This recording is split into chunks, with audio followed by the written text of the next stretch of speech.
RC coupled amplifier frequency response in different regions on the low frequency region, mid frequency region and high frequency region.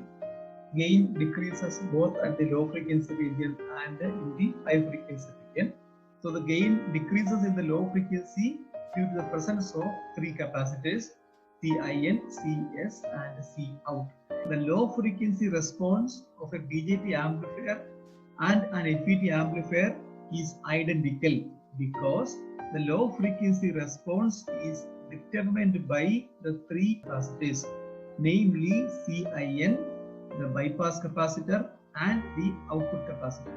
But low frequency input capacitor, source bypass capacitor, output capacitor, this capacitor AC impedance വളരെ കൂടുതലായതുകൊണ്ട് എന്ത് സംഭവിക്കുന്നു?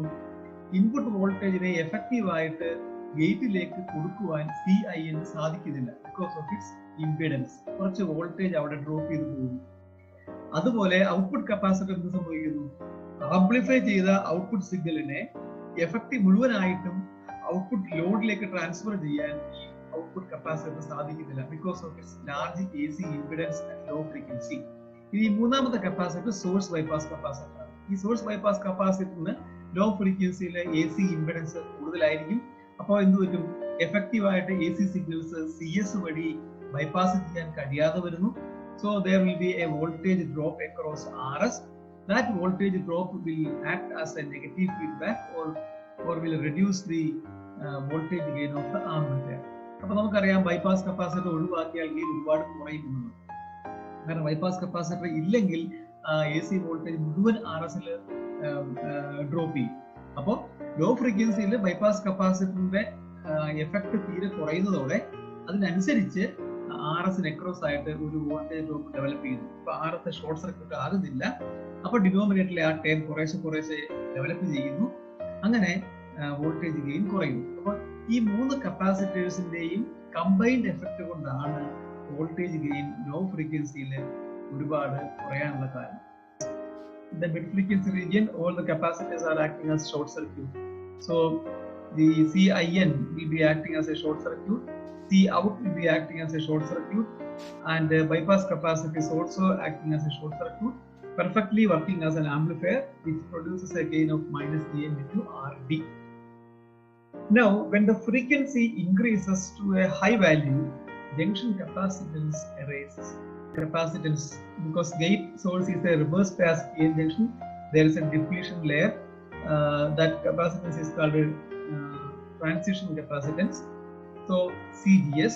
Then another capacitor may exist between the gate and the drain of the FET. So that is CGD. There can be a capacitor, drain and source.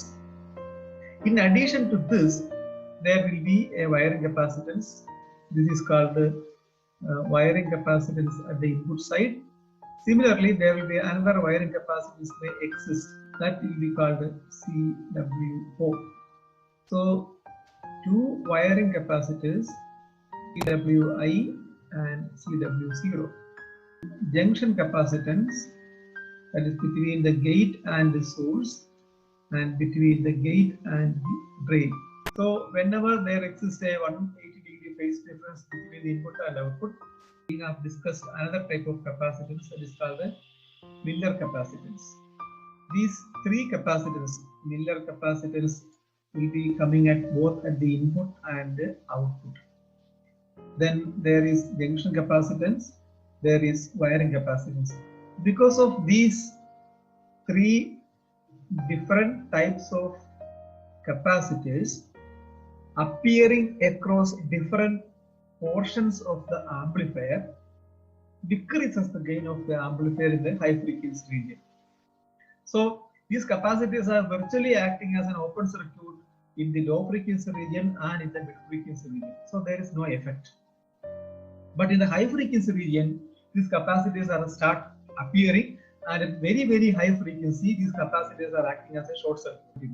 So virtually, this junction capacitance, wiring capacitance, Miller effect capacitance, Miller effect capacitance ഇൻപുട്ടും ഔട്ട്പുട്ടും 180 degree phase difference ഉള്ള amplifier സർക്യൂട്ടുകളിൽ മാത്രമേ effect ആയിട്ട് വരുന്നുള്ളൂ. So ഈ 3 കപ്പാസിറ്റേഴ്സും very high ഫ്രീക്വൻസിയിൽ അവ എവിടെയാണോ അപ്പിയർ ചെയ്യുന്നത് ആ 2 പോയിന്റുകളെ തമ്മിൽ ഷോർട്ട് സർക്യൂട്ട് ചെയ്യും.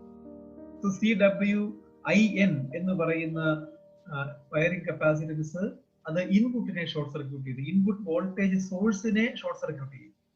CGS എന്ന് പറയുന്ന ഗേറ്റ് സോഴ്സ് ജംഗ്ഷൻ കപ്പാസിറ്റൻസ് ഗേറ്റിനെയും സോഴ്സിനെയും ഷോർട്ട് സർക്യൂട്ട് ചെയ്യുന്നു. CGD എന്ന് പറയുന്ന ഗേറ്റ് ഡ്രെയിൻ കപ്പാസിറ്റൻസ് ഗേറ്റിനെയും ഡ്രെയിനിനെയും ഷോർട്ട് സർക്യൂട്ട് ചെയ്യുന്നു. അത് ഔട്ട്പുട്ടിൽ നിന്ന് ഇൻപുട്ടിലേക്കുള്ള ഷോർട്ട് സർക്യൂട്ട് ആയിട്ട് മാറും. CWO എന്ന് പറയുന്ന ഔട്ട്പുട്ട് വയറിംഗ് കപ്പാസിറ്റൻസ് ഔട്ട്പുട്ട് ലോഡിനെ ഷോർട്ട് സർക്യൂട്ട് ചെയ്യുന്നു. CDS എന്ന് പറയുന്ന ഡ്രെയിൻ സോഴ്സ് കപ്പാസിറ്റൻസ് അത് ഡ്രെയിൻ സോഴ്സ് ടെർമിനൽസിനെ ഷോർട്ട് സർക്യൂട്ട് ചെയ്യുന്നു. ആക്ച്വലി ഈ എല്ലാ കപ്പാസിറ്റേഴ്സും കൂടി ചേർന്ന് ആ ഡിവൈസിന്റെ പെർഫോമൻസിനെ മൊത്തത്തിൽ ഡിസ്ട്രോയ് ചെയ്യുക. ഹൈ ഫ്രീക്വൻസി റീജിയനിലാണ് BJT FET തമ്മിലുള്ള മെയിൻ ഡിഫറൻസ് നിൽക്കുന്നത്. So this is a -3 dB point for BJT and this is the -3 dB point for the FET. So if you look at the bandwidth of these two, the bandwidth of an FET amplifier is greater than the bandwidth of a BJT amplifier. BJT amplifier provides a large voltage gain but a very small. FET amplifier provides a small voltage gain but a very large bandwidth because its higher cutoff frequency is very high. അപ്പോൾ high frequency സിഗ്നൽസിനെ നന്നായി amplify ചെയ്യാൻ സാധിക്കുന്നത് FET amplifier ആണ്. അപ്പൊ നമ്മുടെ ഒരു purpose, നമ്മുടെ need എന്ന് പറയുന്നത് ഹൈ ഫ്രീക്വൻസി സിഗ്നൽസിനെ ആംപ്ലിഫൈ ചെയ്യുക എന്നാണെങ്കിൽ we will prefer an FET amplifier over a BJT amplifier. അതേസമയം നമ്മുടെ പർപ്പസ് എന്ന് പറയുന്നത് മിഡ് ഫ്രീക്വൻസിയാണ് നന്നായിട്ട് ആംപ്ലിഫൈ ചെയ്തത്. We are not bothered about high frequency amplification. Then we will prefer for BJT amplifier. But for high frequency applications, FET amplifiers are preferred over BJT amplifier.